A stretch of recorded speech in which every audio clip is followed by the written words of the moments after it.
Get ready to gear up and get smart. Soundcheck Music Center presents Tech Talk. Tech Talk. A workshop dedicated to get the basics to musicians all over the universe. Held once a month at Soundcheck Music Center in Grass Valley off Highway 49 and Brunswick on Maltman Drive. Come by. Admission is free. Free.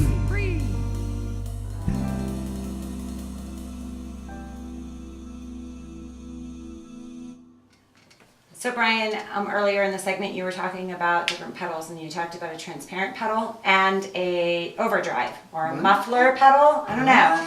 I want to hear more about that. What? Yeah. When? Well, just Oh, okay. This is a drive pedal. We were talking about drive on the amps, but like that amp over there or over here, depending on where they're going to cut this, this is a drive if you don't have a drive. So it'd be, you have your gain and your level, like I was talking about. If you want to zoom in on that, here's your gain. You would turn that all the way up to get a really distorted drive sound. Overdriven amp is what the drive stands for. So you're driving it real hard and then bringing the volume up, so you get that really distorted sound.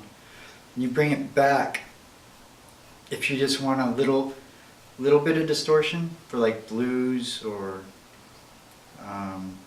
whatever you want a little distortion for, and you just bring the volume up to where it's comfortable for your recording or your room, or you don't want your parents to restrict you.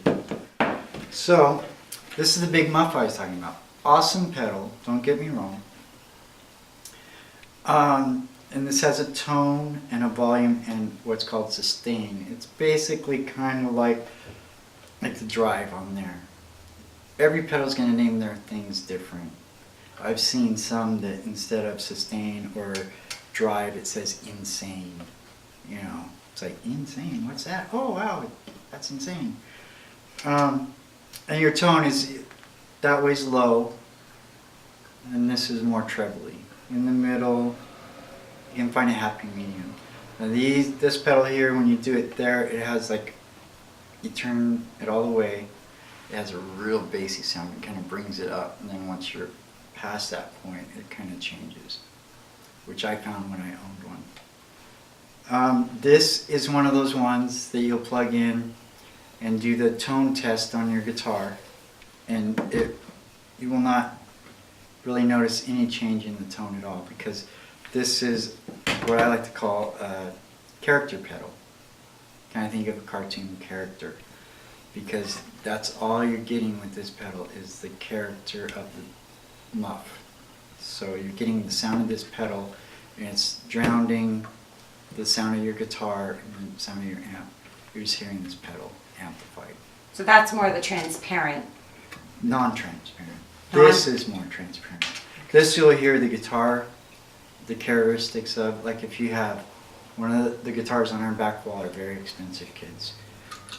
Bring your rich uncle or aunt and look at those and be very good. Hopefully you're their favorite niece or nephew or whatever you are, because then they might buy you that $6,000 telly over there, which would make me and Bill really happy.